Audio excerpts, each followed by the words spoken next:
여러분, 우리가요, 예수님을 믿는다는 것은 단순히 믿음이 생겼다는 것을 의미하는 것은 아닙니다. 우리가 예수님을 믿는다는 것은 이제부터 내가 따라야 할 법이 바뀌었다는 것을 가리킵니다. 예수님을 믿기 전만 하더라도요, 우리는 어떻게 살았습니까? 내 마음대로 살았습니다. 내 욕심이 이끌어가는 대로, 내 정욕이 이끌어가는 대로 내 마음대로 살았습니다. 그런데 예수님을 믿고 나니까요, 말 그대로 나에게는 주님이 생겼습니다. 이제 나는 주님의 법을 지켜야 합니다. 이제 우리는 하나님의 법을 따르는 자가 되어야 합니다. 예수님을 믿는다고 하면서 주님의 법을 지키지 않는다면요, 그것은 온전히 예수님을 믿는 것이 아닙니다. 그렇기 때문에 우리가 지금 얼마나 신앙생활 제대로 하고 있는가 파악하기 위해서는요, 다른 거 볼 거 아니라 나는 얼마나 주님의 말씀을 잘 지키고 있는가, 이것을 살펴보면 알 수가 있습니다. 자, 그러면 주님은요, 우리에게 어떠한 말씀들을 주고 계실까요? 여러 가지 말씀을 주셨지만 특별히 오늘 감사절을 맞이해서 여호와께 감사하라, 감사의 명령을 한번 살펴보도록 하겠습니다. 성경에 우리에게 수도 없이 감사의 말씀을 주고 계십니다. 여호와께 감사하라. 그는 선하시며 그 인자하심이 영원함이로다. 무엇을 하든지 주 예수의 이름으로 하고 그를 힘입어 하나님께 감사하라. 범사에 감사하라. 이것이 그리스도 예수 안에서 너희를 향하신 하나님의 뜻이니라. 성경을 보면요, 우리에게 숱하게 감사하라, 감사하라, 감사하라 말씀을 주고 있습니다. 자, 그렇다면 감사는요, 믿는 자라면 반드시 행해야 할 신앙의 의무가 되는 것입니다. 여러분, 감사는 선택이 아닙니다. 감사는 조건도 아닙니다. 감사는요, 우리에게 있어서 필수입니다. 감사는 우리에게 의무가 되고 또한 감사는 우리의 믿음이 되는 것입니다. 오늘 저와 여러분에게 주님이 찾으시는 귀한 감사가 끊이지 않게 되기를 소원합니다. 감사로 우리 주님께 영광을 돌리고 또한 감사로 주님의 선하심을, 주님의 인자하심을 경험할 수 있는 복된 저와 여러분 모두가 되시기를 우리 주님의 이름으로 축복합니다. 자, 그러면 우리는요, 어떻게 감사를 해야 할까요? 여러분, 감사도요, 그 뜻을 좀 더 깊이 알게 될 때, 깨닫게 될 때 우리는 좀 더 많은 감사를, 영광을 하나님께 올려드릴 수가 있습니다. 성경적인 감사가 무엇인지 우리가 알지 못하면요, 우리도 세상 사람들처럼 있어야 감사합니다. 세상 사람들처럼 조건을 따져가며 감사를 하게 되어 있습니다. 자, 그렇다면 성경적인 감사, 성경은 감사에 대해서 무엇이라고 우리에게 가르쳐주고 있습니까? 오늘 본문은 우리에게 먼저 감사는 하나님을 신뢰하는 것이다, 이것을 우리에게 가르쳐주고 있습니다. 감사는 하나님을 신뢰하는 것이다. 여러분, 이것이 무슨 말입니까? 세상의 감사는요, 손에 들어와야만 감사할 수 있지 않습니까? 그런데 우리는 하나님을 신뢰하기 때문에 먼저 감사할 수 있다는 것입니다. 하나님을 믿기 때문에 미리 감사하는 거예요. 믿음으로 감사하는 것입니다. 한마디로 우리에게 있어서 감사의 가장 큰 조건은요, 다른 것이 아닙니다. 하나님을 신뢰하는 것입니다. 하나님을 신뢰하게 될 때, 그때 우리는 진정한 감사를 하나님께 올려드릴 수 있게 되는 것입니다. 여러분, 성경에 보면요, 장절 위에 조그맣게 글씨가 붙어 있는 것을 보게 됩니다. 그것이 바로 표제인데 오늘 본문에도 표제가 붙어 있습니다. 두 번째 거둔 곡식을 바치는 절기라고 성경에 적혀 있습니다. 바로 오늘 우리가 드리는 맥주 감사절, 맥주절이요, 두 번째 거둔 곡식을 드리는 그런 맥주절, 칠칠절에 대한 그런 말씀을 오늘 우리에게 알려주고 계신 것입니다. 그런데 오늘 본문을 보잖아요. 그러면 15절에 보면 안식일 이튿날 곧 너희가 요제로 가져온 날부터라고 말씀합니다. 이 날은요, 예수님께서 부활하신 초실절입니다. 처음으로 보리 수확을 하게 된 그날입니다. 이때서부터 7 안식일의 수요를 채우고 이튿날까지 50일을 계수하여 새 소재를 드리라. 한마디로 거둔 곡식을 가지고 새로운 제사를 드리라라고 말씀하고 있습니다. 이때 드리는 새 소재의 내용이요, 바로 이때 수확하게 되는 밀을 가지고 하나님께 예배를 드리는 것입니다.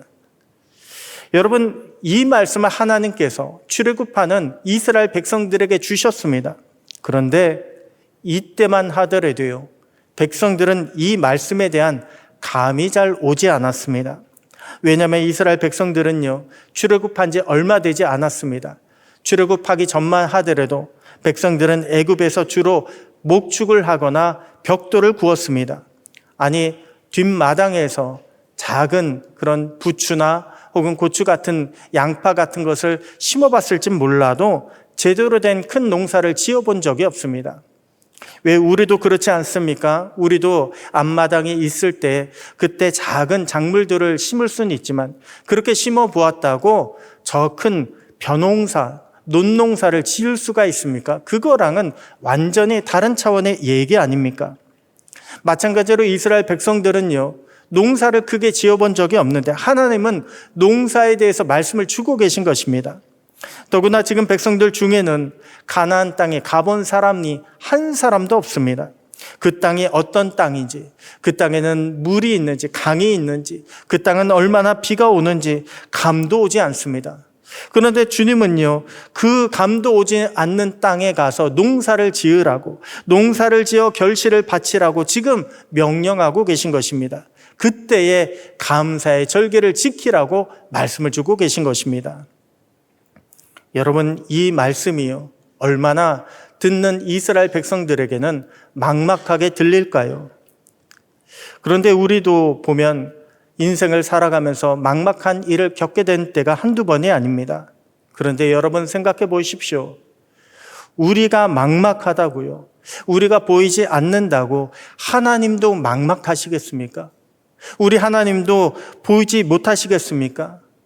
아니, 우리는 도저히 할 수 없을 것 같습니다. 그런데 우리가 할 수 없어 보인다고 우리 하나님도 할 수 없으시겠습니까?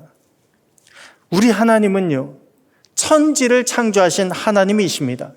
천지를 창조하신 하나님께서 지금 우리를 인도하고 계시고 지금 우리와 함께하고 계신데 왜 우리가 걱정을 해야 합니까? 왜 우리가 한 번도 안 해봤다고 두려워해야 합니까? 여러분, 지금 하나님은요, 백성들에게 명령을 주고 계신 것이 아닙니다. 사실 하나님은 백성들에게 약속을 주고 계신 것입니다. 걱정하지 마라. 너희는 걱정하지 말고 나를 따라가기만 하라.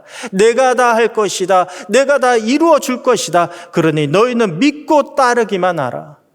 하나님은 지금 백성들에게 약속을 주고 계신 것입니다. 그렇기 때문에 오늘 본문에 보면요, 하나님께서 모든 것을 다 이루셨음을 상징하는 안식일, 그 안식일을 7번 채우라고 말씀하고 있는 것입니다. 7번의 안식일을 채웠다. 그래서 77절이라고 맥주절을 따로 부르는 것입니다. 여러분, 7번, 7이라고 하는 숫자를 한번 생각해 보십시오. 세상은요, 7이라고 하는 숫자를 그저 행운의 숫자, 럭키 7 정도로만 알고 있습니다. 왜냐하면 그 숫자에 담긴 약속을 모르기 때문에 그렇습니다. 그런데 성경에 보잖아요. 그러면 7이라고 하는 숫자는요, 하나님께서 이루어 주시는 완성의 수예요. 하나님께서 완성시켜 주셨다라고 하는 숫자가 7입니다. 그렇기 때문에 7이라고 하는 숫자를요, 완전수라고 부르는 거예요. 하나님께서 개입하셨기 때문에, 하나님께서 이루어 주셨기 때문에 완전수라고 부르는 것입니다. 성경에 보게 되면요, 7이라는 숫자에 맞추어서 하나님께서 복을 주시고 하나님께서 승리케 하시고 하나님께서 구원을 주셨음을 우리는 찾아볼 수가 있습니다. 창세기를 보십시오. 창세기에 보면요, 하나님은 6일 동안 세상을 창조하시고 7째 날을 복되게 만들어 주셨습니다. 7째 날을 거룩하게 해 주셨습니다. 또한 창세기 보면 하나님은 노아 홍수 심판을 내리시기 전에 7일 동안 방주에 탈 수 있는 구원의 시간을 주셨습니다. 7일 동안 모든 생물들이 방주에 탈 수 있도록 하나님은 그렇게 구원의 시간을 허락해 주신 것입니다. 또한 여호수아서에 보게 되면요, 하나님은 가나안 땅 여리고성을 정복할 때에 다른 것을 명령하지 않으셨습니다. 그저 7일 동안 성 주변을 돌게 하셨습니다. 그리고 마지막 7째 날에는 7번을 돌게 하셨습니다. 백성들이요, 하나님의 말씀에 그대로 순종해서 여리고성을 7번 돌게 되니까 하나님께서 그 여리고성을 직접 무너뜨려 주셨습니다. 한마디로 이스라엘 백성들에게 승리를 가져다 주신 것입니다. 신약에 보게 되면 초대교회 7집사를 뽑은 것도 그냥 뽑은 것이 아닙니다. 성령 충만한 7명의 집사를 통해서 하나님 교회 가운데 역사하여 주시옵소서, 하나님께서 이 모든 일들을 완성시켜 주시옵소서, 이러한 믿음 가지고 7명의 집사를 뽑은 것입니다. 그렇기 때문에 그 7은요, 믿음의 수예요. 성경에 보면 7이라고 하는 숫자는 하나님의 개입을, 하나님의 구원하심을, 하나님의 승리케 하심을, 하나님께서 우리에게 복 주심을 상징하는 그런 의미와 약속을 담고 있습니다. 그리고 하나님은 지금 우리에게도요, 7이라고 하는 숫자로 하나님의 복을 약속으로 주고 계십니다. 오늘 본문에 보니까 하나님은 7 안식일의 수요를 채우라고 말씀하고 있습니다. 여러분, 7 숫자는요, 안식일과 연관이 되어 있습니다. 히브리 원어로 볼 때 7은 세바예요. 안식일은 사바트입니다. 세바, 사바트, 7 안식일, 어원이 똑같습니다. 왜 그럴까요? 하나님의 역사는요, 우리의 예배가 되기 때문에 그렇습니다. 하나님의 역사가 우리의 예배가 됩니다. 반대로 우리의 예배는요, 하나님의 역사하심을 부르기 때문에 어원이 같은 거예요. 7과 안식일, 7과 예배에 대한 그 어원이 같은 것입니다. 그래서 오늘 본문에서도 7 안식일을 채우라, 너희가 다른 거 염려하지 말고 7 안식일 하나님의 예배에 온전히 집중하라. 그러면 하나님께서 우리 가운데 반드시 역사하여 주실 것이다. 이것을 약속으로 주고 있는 것입니다. 여러분, 오늘 본문에 나오는 49일의 기간은요, 사실 모든 가나안 땅에 살고 있는 사람들이 날씨를 주목할 수밖에 없는 그런 기간입니다. 왜냐하면 이 기간에는 북서풍, 북쪽에서 내려오는 비구름을 가진 북서풍과 남쪽 사막에서 불어오는 남동풍, 메마른 남동풍이요, 서로 교차해서 불고 있다고 합니다. 그런데 어떤 바람이 불어오느냐에 따라서 밀의 수확량뿐만이 아니라 여름 과일들, 포도나 올리브 같은 그 과일들이 꽃을 피고 열매를 맺는 그 수확량 자체가 달라진다고 합니다. 왜 우리도 그렇지 않습니까? 비가 필요합니다. 그런데 비만 내리면요, 그렇게 많은 수확을 거둘 수가 없습니다. 햇빛이 있어야 됩니다. 그런데 햇빛만 있게 돼도요, 곡식은 마르게 되어 있습니다. 적절하게 비가 오고 적절하게 햇빛이 있어야 많은 수확을 거두게 됩니다. 그런데 가나안 땅도 마찬가지입니다. 이 49일 기간 동안에 특별히 그들의 주식이 되는 밀을 많이 수확하고 그들의 여름 과일들을 얻어내기 위해서는요, 기후가, 바람이 그 역할을 잘 감당해 주어야 합니다. 그런데 이것만큼은 사람이 어떻게 할 수가 없습니다. 그렇기 때문에 가나안 땅에 살고 있던 사람들은요, 바알에게, 우상 바알에게 제사를 드렸던 것입니다. 왜냐하면 사람들은 가나안 땅의 주인을 바알로 알고 있었습니다. 바알에게 예배를 잘 드려야 바알이 적당한 햇빛과 비를 내려주어서 풍년을 얻게 해준다고 그렇게 믿고 있었습니다. 그것을 하나님은요, 바알에게 드리던 우상의 제사를 이제는 온 땅의 주인 되시는 하나님의 예배로 바꾸고 계신 것입니다. 하나님에 대한 믿음 가지고 또한 하나님에 대한 약속을 의지하여 감사함의 예배를 드려라. 그로 말미암아 하나님이 주시는 토지 소산을 받아 먹으라. 하나님은 이렇게 바꾸고 계신 것입니다. 여러분, 우리가 감사하는 조건은요, 사실 딱 하나밖에 없습니다. 우리가 감사할 수 있는 조건은 바로 우리가 하나님을 전적으로 신뢰하는 것입니다. 하나님은 지금 우리에게도요, 7날, 즉 7일이라고 하는 숫자를 주셔서 예배를 드리게 하셨습니다. 그렇지 않습니까? 일주일 7일에 한 날, 주일날 우리가 모여서 이렇게 예배를 드리고 있지 않습니까?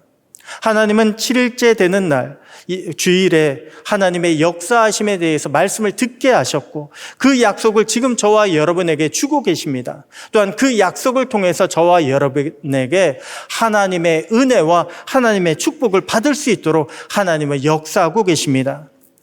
이 시간 하나님을 예배하는 저와 여러분에게 하나님께서 약속하신 그 모든 말씀들이 성취되는 은혜가 있게 되기를 축복합니다.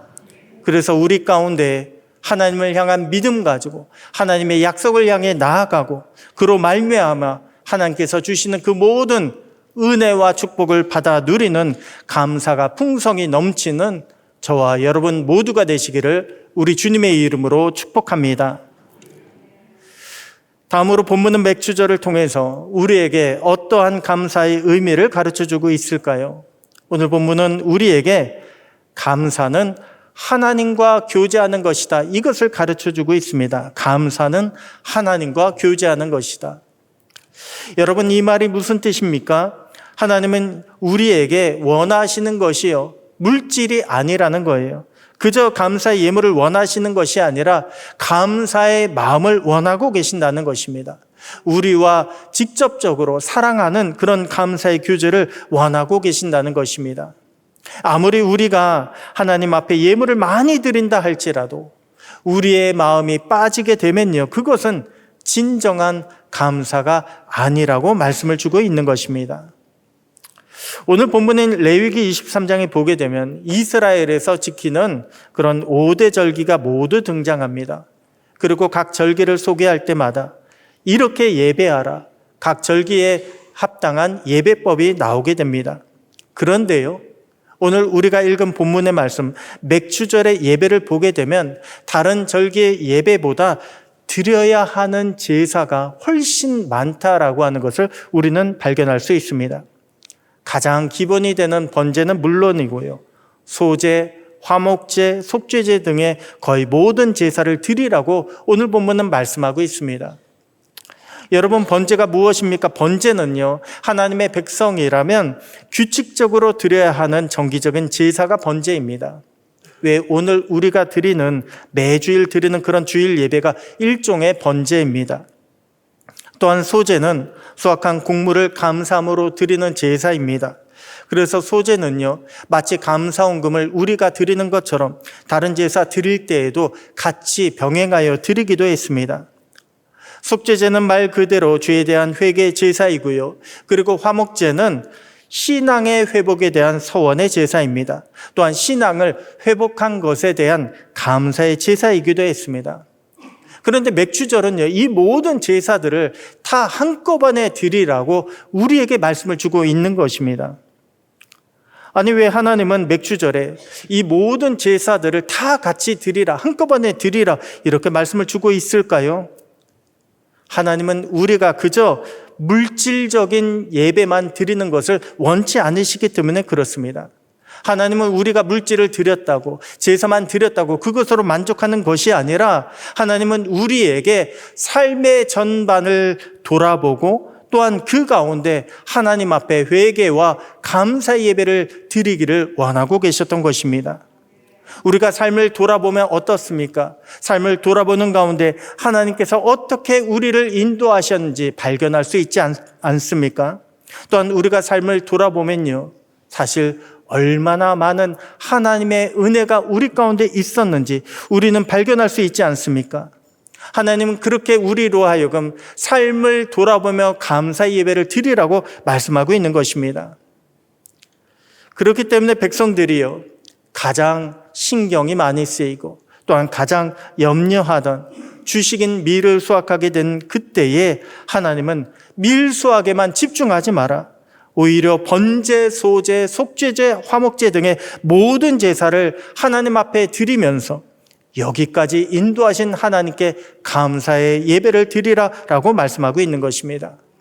왜냐하면 우리가요, 하나님을 놓치게 되면 아무리 많은 수확을 얻는다 할지라도 그것은 결코 복이 될 수 없기 때문에 그렇습니다. 여러분, 우리가 하나님을 놓치고 우리 안에 감사를 잃어버리게 되면요, 아무리 하나님께서 복을 주셔도 깨닫지 못합니다. 아니, 하나님이 주신 복은 오히려 우리에게 저주가 될 수 있습니다. 왜 누가복음 12장에 나오는 어리석은 부자가 그러지 않았습니까? 비유에 등장하는 부자는요, 이방인이 아닙니다. 그도 이스라엘 백성입니다. 그도 하나님의 자녀였습니다. 그런데 그 부자가 얼마나 소출을 풍성하게 거두었던지요, 기존 창고에 쌓아둘 곳이 없을 정도로 많이 거두었다고 합니다. 여러분, 여기서 이 부자가 수확한 것이요, 다른 것이 아닙니다. 그들의 주식이었던 밀을 수확했던 것입니다. 그러니 이 부자는요, 지금 맥추절의 때에 놓이게 된 것입니다. 그런데 예수님께서 비유로 말씀하실 때에 그 부자는 어떠한 예배도 어떠한 제사도 드렸다는 말이 없습니다.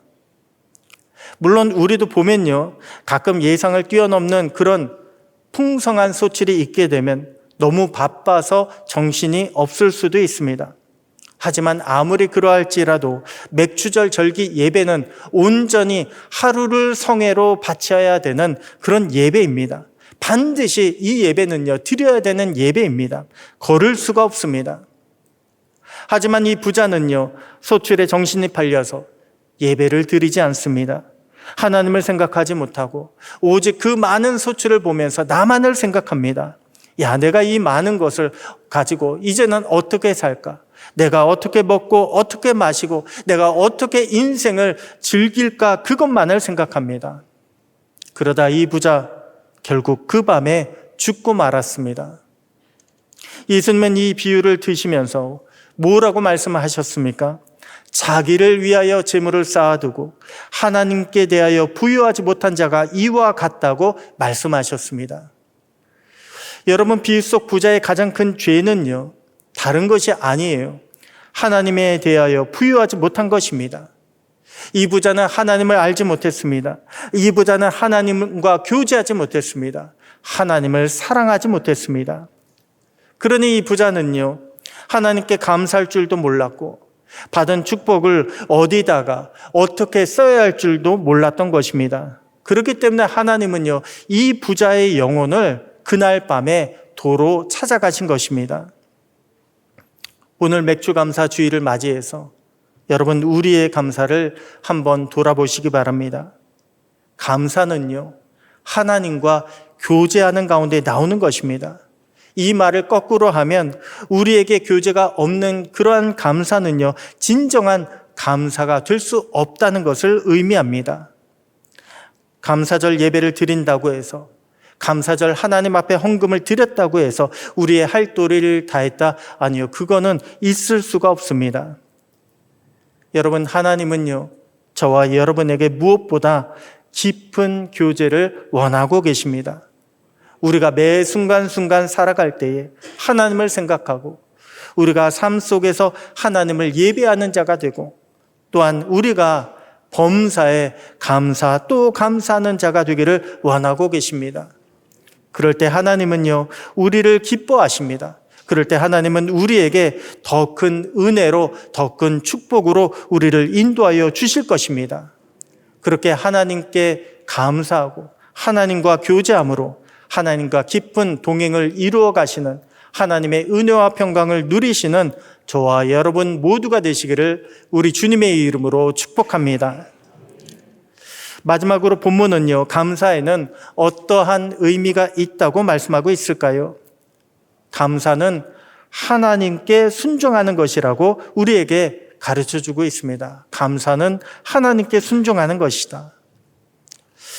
여러분, 세상은요, 조건에 따라서 감사를 드립니다. 그래서 감사할 조건이 아니면 감사하다고 그렇게 인사를 하지 않습니다. 그런데 하나님은 우리에게 범사에 감사하라고 말씀을 주고 있습니다. 하나님께 대한 감사는요, 조건부가 아니라는 거예요. 우리는 아직 모르지만 선하신 우리 하나님께서 우리와 함께 하시고 선하신 우리 하나님께서 나를 인도하고 계시니 무조건 감사하라는 거예요. 범사에 감사하는 자가 되라는 것입니다. 여러분, 여기에 필요한 것이 무엇일까요? 우리가 범사에 감사하기 위해서는 바로 순종이 필요합니다. 여러분, 순종이 무엇입니까? 순종은요, 나의 뜻과 맞지 않더라도 따를 수 있는 것, 이것이 바로 순종입니다. 순종이 무엇입니까? 나의 이익을 먼저 따지지 않는 것, 그것이 바로 순종입니다. 때때로 내게 손해가 있어 보인다 할지라도 기꺼이 희생을 감수하며 따라가는 것, 이것이 바로 순종입니다. 그렇기 때문에 순종은요, 내가 의지적으로 하는데, 억지로 하는 데는 한계가 있습니다. 우리가 온전히 순종하기 위해서는요, 하나님을 사랑해야 합니다. 하나님을 사랑하는 마음이 없으면 우리는 온전한 순종을 이룰 수가 없습니다. 하나님은 맥주절에 성회를 선포하고 어떤 노동도 하지 말라고 말씀을 주셨습니다. 그런데 여러분, 이때가 언제입니까? 이때는요, 가장 바쁜 때예요. 이때에는 우리의 마음이 그 추수하는 밭에 가 있을 때입니다.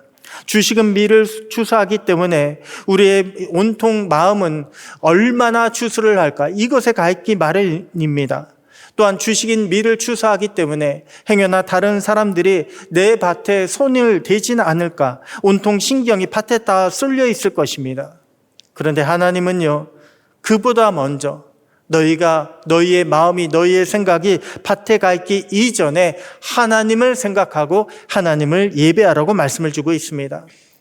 맥주절 하루만큼은요, 너희는 노동을 쉬어라. 그리고 하나님께 집중하라. 하나님께 감사하라고 말씀을 주고 있습니다. 더 나아가서 하나님은 다음 날부터 너희가 밭에 나가 추수를 하게 될 때면 반 모퉁이까지 베지 말라고 말씀하십니다. 그리고 추수할 때 떨어진 곡식이 있다면 가난한 자들, 이민자들을 위해서 남겨두라고 말씀을 주십니다. 여러분, 먹을 것이 넉넉지 않던 고대 사회에서는요, 이것들이 참 지키기 어려운 말씀이었습니다. 왜냐하면 넉넉지 않기 때문에, 나도 힘들기 때문에 이렇게 남겨두는 것은 너무나 아까워 보입니다. 그런데 우리가요, 그렇게 아깝다, 아깝지 않다, 이익을 따지기 시작하는 순간 우리에게는 감사가 나오지 않게 됩니다. 여러분, 이익을 따져 보십시오. 이익을 따지면요, 항상 어떻습니까? 이익을 따지면요, 항상 아까운 마음이 들기 마련입니다. 왜 주변에 돈 많은 부자들 있잖아요. 그럼 부자들과 함께 식사해 보십시오. 아, 부자니까 사주겠지. 아니요, 그렇지 않더라고요. 항상 부자 보면요, 정확히 계산합니다. 정확히 따지는 것을 보게 됩니다. 오히려 돈이 많으면 많을수록, 물질이 많으면 많을수록 더 물질에 집착하는 모습을 보이게 됩니다. 더 계산하며 따지는 모습을 보이게 됩니다. 여러분, 사람의 마음은요, 이기적입니다. 그렇기 때문에 우리가 그 이기적인 마음을 쫓아가다 보면 감사는요, 결코 우리 안에서 나올 수가 없습니다. 그렇기 때문에 우리가 하나님 앞에 온전한 감사를 드리기 위해서는 그 모든 이기적인 마음을 다 내려놓는 순종이 필요한 것입니다. 여러분, 우리 하나님은요, 항상 순종하는 자에게 복을 주셨습니다. 그런데 감사도 순종입니다. 그것도 굉장히 큰 순종입니다. 하나님이 기뻐하시는 순종입니다. 그러므로 우리가 감사를 드리면 드릴수록 더 큰 하나님의 은혜와 축복이 반드시 우리 가운데 임하게 될 줄로 믿습니다. 여러분, 이 믿음 가지고 날마다 감사할 수 있게 되기를 축복합니다. 이 믿음 가지고 날마다 하나님의 말씀에 순종할 수 있게 되기를 축복합니다. 그렇게 순종하는 가운데, 감사하는 가운데 하나님의 은혜를 경험하시고 또한 하나님 안에서 더 많은 감사를 하나님께 영광 돌릴 수 있는 저와 여러분, 여러분의 가정들 다 되시기를 우리 주님의 이름으로 축복합니다.